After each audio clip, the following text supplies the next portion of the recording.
because this is game number 1 between Falcons AP Bren and Aurora MLBB. Dito na magkakalabanan. Then ang ating mga masterminds, si Master the Basics and pa rin na rin si Trevor, na alam natin parehas malupit mag-setup ng kanilang mga drafts. One thing is looming in the minds actually of Falcons AP Bren, no? What do you do with the Hitman? Kasi ang dami ng title sa kanya, the Healman, the Hitman, naging kahit ano pa man. Versatility. Nandun yung versatility. Pero ang kailangan din naman isipin ng Aurora is yung mastery ng Falcons AP Bren na ano na sila, parang nonchalant lang sa mga picks nila. What works, they will pick it. Pero kahit sabihin natin makounter nila sa draft, ang kalaban talaga nila dito is yung masterful execution ng Falcons AP Bren. Yeah, for Falcons AP Bren, hindi nila masyadong iniisip. It's like second nature to them, and we've watched them over so many tournaments this year and the last year, literal world tour, kumbaga. True. Talaga namang, parang ano na eh, alam natin, kabisado natin yung mga heroes nila, and I wonder if they can give us something new here. Yeah, and yun naman, I guess, yung magiging edge ng koponan ng Aurora MLBB. We haven't seen them play na sobrang extended amount of time so they can have their opponents off guard. Ito na, isa sa mga bulletproof heroes ni Marco on the Roger. Now, Aurora, pwede pa naman silang kumuha ng gold lane dito pero wala na yung usual na clapback sa Roger which is yung Harith. Pero knowing Doming, nandiyan pa rin naman yung mga pal-Doming heroes niya, yung mga Claude, yung mga Carry. And last week, remember, nag-pull out din siya ng Bruno, if I'm not mistaken, na ginamit na alongside ng Mathilda. So there's still a lot of flex room on the drafting pool of Aurora dito. Pero grabe, ang tindi nung first two. Zask and Arlot, dahil nga nilet go naman din ito ng Falcons AP Bren. Gusto mo tuloy yung no-debt streak? Ano? Mag-Ruby Gold Link. Ay, Totoo, pwede. Pwede? Pwede ba? Pwedeng, actually, pwede nga din ilabas to ng Falcons AP Bren, no? Knowing na ginamit din nila yun last week. Although it didn't work that well, Yep. pero it's still the same setup. Meron kang Roger na possible mag-jungle. Yes. And nakinagandaan sa early Ruby phase pick is, pwede mo siya i-flex. Pwede mo lagay sa XP, Roam. pwede mo lagay sa Roam, and pwede mo siya ilagay sa Gold. Yeah, so definitely that kind of possibility for the side of Falcons AP Bren here in the first phase of draft opens up a lot of opportunities for them na i-maximize yung lineup na meron sila. Okay, it is looking like the same setup. Kinuha na yung Jawhead, pero this time around, they will go for the Valentina. At least meron kang pang-copy ng Dominator's Descent and of course, pati na rin yung Final Slash. Now, curious ako kasi Aurora, last time we've seen them, talagang may flexibility nga again kay Rene J, no, napakarami niyang hero pool. So, you'd consider na parang i-flex pa nila si Rene J up until the last phase. Kasi if you remember, even nung time ni Rene J sa last team niya, which is Blacklist International, madalas, actually hindi nga madalas, halos lagi, last pick si Rene J. So, they are going for the Moscow here na gagamitin ni Domeng. They still are lacking the jungle and the roam picks. So, yun yung kailangan butasan ng Falcons AP Bren. Ang prayo dito ng Aurora dapat Violet. Tama. Tama. Inisip ko. Tama. Yan ang bagong ube. Bagong ube, literal. Pero in all seriousness though, I think what's one way to shut down the Jawhead, maybe one of the main heroes of Rene G as well, the Mathilda, you know? Try to Yes. save the one who's flying in the air. Or, Tigril.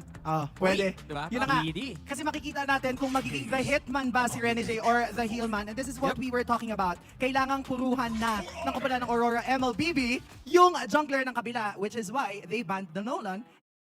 And ang response is to ban the Tigreal. Oo, talagang sabi ng Falcons AP Bren. Rene J, kabisado namin kayo.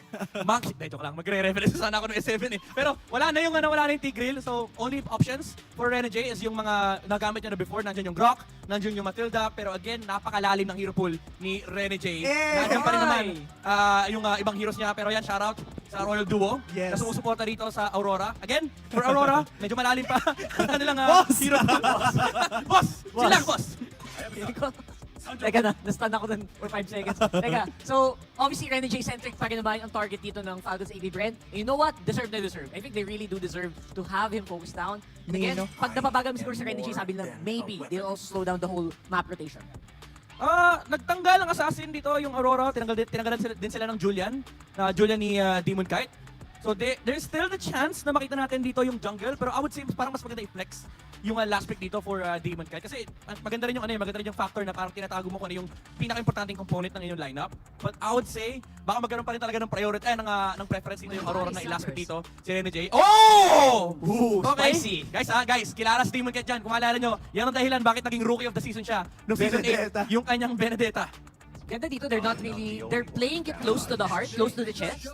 And knowing na, everyone's comfortable on these heroes, it should be a really easy composition to actually pull off. On the other hand naman, is that more of a counter or is it more of like they're trying something new here for Falcons AP Bren? I feel like I feel like Phobius is starting to rise. Yeah, I feel like it's just comfort. Kilala natin yung Falcons AP Bren. Even nung di pa meta si Phobius, ginagamit na nila to. And it's just nice to have it against these heroes na medyo dependent sa kanilang ability na mag-close ng gap, which is yung parang inherent territory ni Phobius kapag gusto mo lumapit sa kanya. And of course, yung comfort na meron kang Claude sa kamay ni Super Marco, yung super objective-oriented na goal laner for Falcons AP Bren. Now, Aurora, nandyan yung Cho, nandyan yung Matilda. Grok. Or makita tayo ng mga Franco, Grok, mga Kaja heroes. even. Even Kaja ni Renegade. Yeah, Matilda will be picked. So, the Hitman will become a heel man for this game. What do you think about this draft? Kasi ako parang because of this lineup ng Falcons AP Bren, kaya agad ng side ng Aurora MLBB na kumbaga gumawa na agad ng gulo early on habang wala pang power spike yung dalawang marksmen. I like the draft actually because these are drafts that are designed to have prolonged fights. Kumbaga, hindi ito matatapos ng 12 minutes for sure. It's gonna end probably up to 18-15 minutes and they have a lot of tools to escape, they have a lot of tools to engage, and you have a lot of tools to just keep the fight going, walang madadali early on, which is nangyari din last week. Yeah, and meanwhile for Falcons AP Bren, At matutunghayan na nga natin ang pagtatapat ng Aurora at Falcons AP Bren. Game 1 pa lamang ito ng Best of 3 series at nag-iinit na agad ang crowd sa MPL Arena. Ano ba ang klase natin sa early game dito, Burrito? Para sa akin, for me, assassin versus fighter. And I think kapag ka early game talaga, maaaring makalamang si Kyle dito. Kasi yung Roger din yung innate na early game talaga na power din sa Roger. So I think para sa akin, Falcons to. Ako, mabilis talaga ang power spike dito ng Falcons AP Bren with the Rogers. Well, pero wag natin malitin ng Benedetta. Feudal, may damage na matatanggap pero mukhang hindi pa naman first. Mahapdi talaga yung ano na yan yung mga bulate Oo. ni Yue dito. No? Especially pag nag-level 4 siya yung Dominate is Descent. Mamaya natin makikita yan, pero may agawan kagad ni Little Wonder at ang magtatagumpay dito ng Roger. Well, makikita natin na kalmado ka naman ang Land of Dawn. Medyo masakit yung mga Albert na nilalagay ni Yue. Yung mga baby alien na kanyang nilalabag. At kaya naman ngayon si Ogwen ay napaka-agresibo pa rin. Ganyan naman talaga kapag meron kang Johead. No? Kailangan mong gamitin yung mga missiles, smart missiles niya, yung ejector. And ang mahirap dito ngayon, may escape mechanism kasi ang lineup ng Aurora. Bukod dun sa mga dash, kundi yung guiding wind din na meron si Renegade. So, if ever man na mag-ipit, may chance sila na makatakas. Tsaka napakabilis na tumakas ng mga miyembro ng Aurora dito. You have the Dominator's Descent coming in from Yue. Tapos lahat tata ng mga hero dito may dash. Kung wala mang dash, pwedeng bigyan ng dash with guiding wind. Kaya naman, I'm expecting na kung hindi makakagawa ng mga agresibong play ang Falcons AP Bren, ay baka tumagal ang larong ito around 20 to 25 minutes. And kaya rin naman sila pumunta talaga sa ruta no, na nakumuha ng isang Phobius. Tama ka doon sa sinabi mo, napakaraming dash ng Rora at pwedeng i-maximize ito ni Flat Easy. Oo. At nabanggit din kanina na ginagamit naman talaga ng Falcons AP Bren yung Phobius. Pero kasi nung time na yon, magic damage pa. Ngayon kasi physical na yan eh. Oo, kumbaga ngayon nananapak na talaga katulad yan. Very proactive. Tinaganan and that's the first blood. Going to the hands of Flat Easy. Ginamit na rin kanyang emote na sarili niya yun. Isipin mo no, ikaw ang katangi-tanging player sa buong mundo na merong emote. Oo. Di ba yung sarili mong emote, pre? Alam ko may mga ibas pero KOL. Oo, yung Kumbaga iba, siya yung yung iba. pro player na meron. Isipin mo yun, di ba? And para sa akin, no, Flat TZ versus Edward, para dito sa bottom lane, I think ang iwas factor lang talaga dito ni Edward ay yung mga team fight, no? Kasi kapag 1v1, medyo eguls ka dyan eh. Oo. So, kailangan mong lamangan yung itong Falcons AP Bren gamit yung mga final touch mo. Ogwen naghahanap ng setup. Nice eye for an eye coming in from Demon Kite. And Ogwen mukhang mag-burn na ng flicker. Hindi magiging successful ang kanilang attempt pero lamang ang Falcons AP Bren ng 1,000. Pero maganda ito kasi may idea ang Aurora na walang flicker for the next 107 seconds. Mahaba-haba pa naman yung yung turtle, second turtle ng ating game. Pero based dito sa mga initial items natin, naka-win the talker na kagad itong si Kyle TZ. At napakaganda niya no kapag you're playing the Roger Jungle. Dahil kung isasabay mo pa yung movement speed tsaka yung attack speed na binibigay ng Windtalker sa lahat ng mga abilidad na mayroon ng isang Roger, ay talagang madaling humabol at mahirap habulin. O shoutout doon sa mga mahilig magpahabol, mga Ay. Roger main in real life. May mga ganun talaga eh. Pero syempre, dito sa Land of Dawn, iba ang habulan. Tingnan mo naman, napablazing duet na rin agad si Super Marco dito. At si Rena J mabubuhay with 10% sa kanyang health habang yung purple buff pala. Ayun! And Carl TC ang makakakuha ng first blood. Grabe yung kalmot, umabot ng 1 meter. Biruin mo, nakasana kasi Oo yung nga. Icon Bounce. Oo Kaya nga. kahit nakapagka siya, hindi na rin talagang sukukunan. Again, look at this.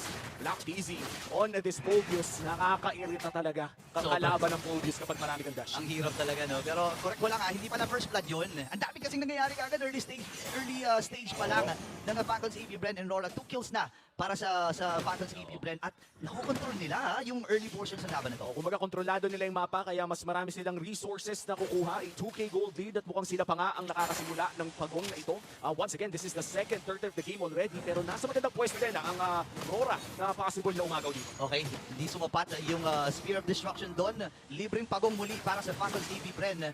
And ito pinag-uusapan natin kanina, yung early game ng isang Roger. Kapag hindi mo na siya shutdown yan sa early portions, kailangan mong paghandaan. Dahil ngayon, papunta ka agad siya sa second item niya. No? Ano ba tawag din sa Ano yun? sa item ni Roger na yan? Yung Palakol. Basta yung palakol. Yung palakol. Yung may 100 HP tapos may konting damage. Oo, Diba? yun. Mas naalala ko yung stat, hindi yung pangalan. Pero at this point, no, medyo mahirap na ang labanan yung Roger. Kasi kanina si Irad nagpakita na ng Lancelot okay. Sabi ni Cartesi, papakita kita ng Roger Tol.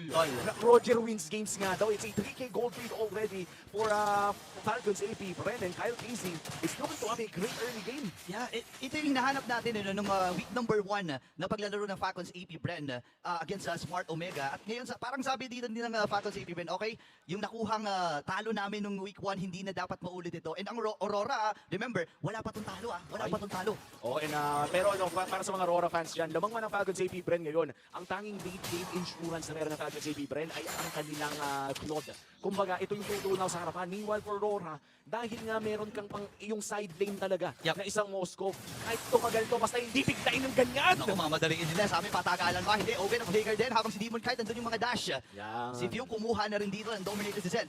Any moment, pwede niyang ilapag ito. Ang sakit ng Nightmare Spawn. Kailangang lumayo muna ng Falcons AP Bren doon. And for Aurora, no, ang kanilang win condition ay talagang patagalin lamang ang laro. Yep. I think it's already too late. Kaya mahirap ng pigilan ng Roger ngayon. Kumbaga nakapag-snowball na, kaya wag na lang ipagpatuloy pa. Depensa lamang ng malala sa kanilang mga tore. At ang maganda naman sa Aurora ngayon ay meron silang wave clear. Ang tanong ay lalabanan pa ba nila ang turtle take na to mula sa Falcons AP Bren? I think kung gusto nila no kahit papaano pangpapaliit ng lead pwede nilang ilaban ito. Pero kasi si Black TC at si Owen nila kumbaga may bros na kasama Oo. dito si Kyle TC at ngayon libre muli tatlong libreng pagong para sa Falcons. Alam mo naman yan, si Owen mag-join, mala Ginobi ang Si galawan, si OG Ginobi. Ayan kumbaga humaharap talaga yan na makikita mo na kahit na umaabante si View ay mayroong nag-aantay sa likod. Natawa naman ako sa Ginobi. If you know, you know. Oo. Kung alam mo yun. No? Again, Ogwen, babalik tayo doon sa ginagawa niya. Naging active at pinamaximize niya kasi yung damage din ng mga smart missiles niya. No? And I think ang kailangan iwasan dito ng Rora, yung mga surprise na flicker ejector dito ni Ogwen. Yung presensya pa lang niya na yun, tinan mo hindi makalapit si Doming dahil nga may nakasilip na Ogwen. Kaya nga parang nakakamiss din, no? Yung, I think around season 7 of MPL, yung meta talaga ni Johed. Yung tipo na nag-aagawan sa Johed na magugulat yan, lahat marunong mag-flicker ejector, may pakonsil-konsil ng ganyan. Pero mga mahuli naman ang bagya, ay naku si Demon Kite ay mapapawasan lamang. Okay. Ang naging goal lang dito ng Aurora ay clear kagad yung minions na yon. Naging successful naman yon, kaya inatrasan na muna ng Falcons AP Bren. Pero ngayon kasi, 5,000 na ang kalamangan ng kupunan na ito. So, okay, kailangan maghabol. Tumatakbo ang oras para sa Aurora. And kahit may late game insurance sila dito with courtesy of Doming, tandaan natin yung Claude. Yan yung pinaka-late game talaga di ba? Oo, kumbaga parang dalawa lang naman kung late game marksman ang usapan. It's either the carry or the Claude. Pero syempre parang humahabol na si Leslie sa ganong klaseng conversation. But in this game alone, ay masasabi natin na kung late game talaga, Claude is still number 1. Though ang lamang dito ng isang Moscow ay ang kanyang side lane presence. Kung tutusin, men, tignan mo yung buong yung Benedetta with the Matilda and the Moscow as well. Idagdag mo pa yung Zas. Ang lakas nilang mag-side lane push. Pero parang wala pa tayo masyadong nakikitang ganun. Yeah, I think isa sa mga reason dito yung control din na binibigay. Again, babalikan natin yung pinag-uusapan. Ogwen, yung activeness niya, and Kyle TZ. Kasi kahit sino sa mga players dito na Aurora, kaya-kaya pasukin ngayon si Doming na ba-dash out na rin. Hawak pa rin if you yung Dominator's Descent. Lord is up for grabs. Nakapwesto si Flap at si Ogwen. Sila yung itinatalaga yung Brusco Bros na pinag-uusapan natin. Edward ay namataan. Ngayon, atras muna. Si Demon Kite ata Malinaw ang mata. Nice eye for an eye coming in from Demon Kite. Epas muna ang Benedetta. At Falcons AP Bren ngayon, sisimulan na ang Lord. Half HP agad-agaran. Pero may makakakontest nga ba? Grabe, kapag nakuha ito ng Falcons AP Bren, lahat ng mga objectives ay ibinigay muna ng Rora dito. Unang Lord para sa Falcons AP Bren. 6K gold lead para sa Falcons AP Bren. Mukhang ramdam na ang lamang in a team fight. Kaya naman hindi na malayong makakita tayo na ipilit na talaga ng Falcons AP Bren ang sunod na team fight. Especially pag lumabas na ang kanilang Lord Push at mga Mega Minions. Meanwhile, para sa Aurora, mukhang hanap na nga sila ng pangarap doon sa side lane. Oo, kailangan na nila talagang paganahin yung pinag-uusapan natin kanina na side lane presence nila. Pero si Demon Kite ay mamamatay off-cam kill sa mga Serenity J. Nagamit na yung kanyang Certain Eagle. Pero nakatabay pa rin si View, even Flap TZ. Ang ganda ng pambabaksaw dito ng Falcon CP, Bren. Yung presence talaga ng Troy, especially with the flicker, kailangan mong respetuhin. Biruin mo wala pang flicker kanina, nakapitas na sila. Paano pa kaya ngayon na may flicker? With the Lord Push going down our bot lane, kailangan nilang mag-ingat ng mid lane. Si Ogwen pumipwesto na. Oo nga eh, parang papapasabugin lang nila yung aura doon sa torre na yon ngayon. Doon sa may bottom lane ay unti-unti na silang nagtutulak kasama yung Lord na ito. Ready na rin ang Aurora dito ah.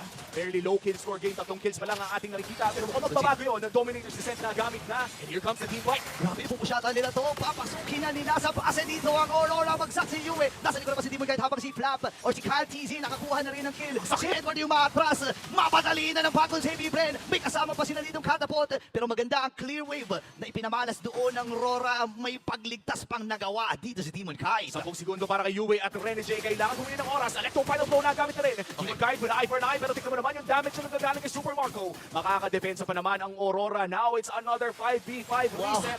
Kamundi ka na matapos doon, kaibigan. Ibang klase yung pinapamalas ng Falcon CP Brand dito. Pero nice defense para sa Aurora. Hindi nila sinukuan. Level 1 Lord lang yun eh. Kayang-kaya natin tunawin dito eh. And ang mga bulletproof na heroes natin dito, si Super Marco at si Doming, hindi pa rin naman namamatay. So malaki pa ang chance ng Aurora. Malaki rin ang pinangahawakan ng Falcon CP Brand. Pero babalikan natin, may oras na nasusulog dito sa Aurora. Oh, and for Aurora, no, ito na siguro yung pinaka-vulnerable na estado ng kanilang laro dahil nga 10,000 ang lamang ng Falcons AP Bren. Ang bilang natin dito ay around 6 minutes pa bago nila makuha yung tinatawag nating equilibrium kung saan kahit lamang yung kalaban mo ay lock item ka na rin. Kaya naman kung patagalan ang magiging laro ng Aurora, kailangan nilang mag-ingat sa mga possible setups na manggagaling sa Falcons AP Bren. Yeah, medyo nagugulat lang ako no. Napakabilis nilang tinutunaw yung Dominator Descent. Parang hindi sila nakikiram dito. Oh, wait lang, nagamit na rin Dominator Descent. Hagis muna pala yung dito si Kyle TZ. Iniligtas lamang ni Owen.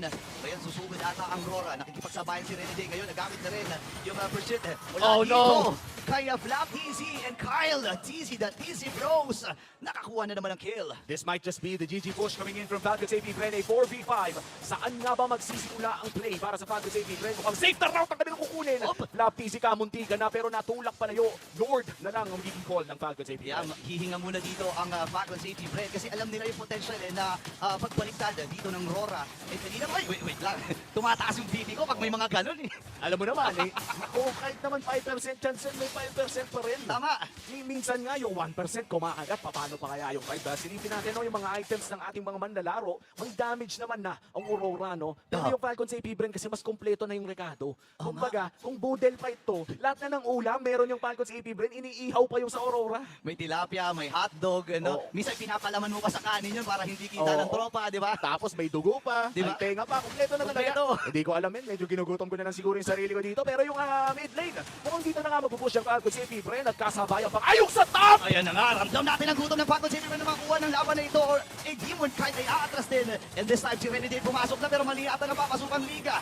Aurora, kailangan kumapit bagsak si Rene J. Ando na rin yung blazing duet. Habang si Edward buhay pa rin. Buhay pa rin si Edward. Yue will go down. Nakakuha nila isa dito si Doming. Pero GG push niya ata ang magiging call dito ng Falcon Safety Brand. Marami sila mga minions pero unti-unti bumagsak. Tatlong bagsak. Tatlong mamamatay para sa Falcon Safety Brand. What a defense! Wow! What a defense! Coming in from Aurora! Buhay pa! Buhay pa ang Aurora mga kaibigan! At naluto na! Yun na nga, inaantay lang kasi yung tilapia. Actually, yung bangus eh. May mga palaman kasi yung bangus eh. Ngayon luto na. At ang Aurora ngayon, magdedesisyon na bumasag na ng tore. Ayan na nga, ang gante ng ape! Ay! Tiga na. Biglang nagkalaman ang biglang hinain! Ibang klase ang pinapamalas ng Aurora yung puso. Pero pasok kayo si Black TZ versus 3 to. Actually, magiging apat pa yan. Second Eagle. Atras pa rin si Rene J. Pero may pagbato bang gagawin? Si Ogan. Pero napin down. Ito na yung Jacklor. Pagkatiwan na. Hindi naman si Rene J. Mapaplingan din. Mamamatay si Ogan sa pagkakataon nito. Pero lalaban na Paco CP Bren. Pasugod na sila dito. Wala may makakuha ng isa. Lumalaban pa rin si Snap versus 4. Habang yung Winter Crown ay nagamit din. Yue mamamatay. Kahit di si papasok din. Andun yung mga kalmot. Kalmot mula kay Kyle TZ. At dalawa na lang na natitira sa Aurora. Naku, tignan natin kung makaka-impossible defense na naman pa. Electro final blow para mag-clear pero bumibase na ata. Ayan na yun! Hindi na ata kakayanin at ang Falcons AP Brand will take game number 1. Yeah.